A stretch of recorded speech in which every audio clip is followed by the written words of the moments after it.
The doors of the Royal Ontario Museum opened to the public in 1914, after construction began on the original building 2 years earlier. In 1932, a second wing was added, and the early 1980s saw the creation of the Curatorial Centre at the south end of the structure. And here we are again, nearly 100 years after the first stone was laid. The Michael Lee Chin Crystal is being erected and will consist of a 4-story high crystal court, 3 new restaurants, 2 gift shops, and 32,000 square feet of new gallery space. There will now be a permanent gallery for every major ROM collection, with some objects on view for the very first time. The Spirit House, like a deep canyon, plummets down the center of this new structure, with bridges from each floor below tethering from its axis. The asymmetry of the Lee Chin crystal is disquieting, as is the fact that a 90-degree angle is nowhere to be found.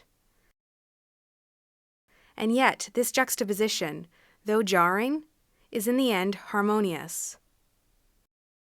But what does this aggressive departure from the original configuration of the ROM symbolize? Why an addition and not an iconoclastic reconstruction?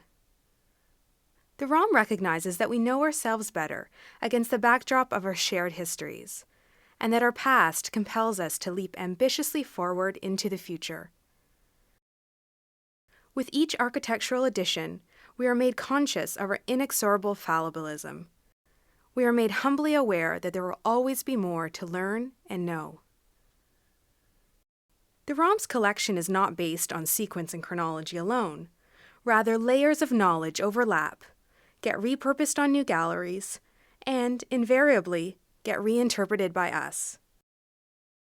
The ordered classification of 19th century naturalism that spawned the wondrous halls of museums in the first place is being built upon. The crystal is the asterisk to this ordered taxonomy.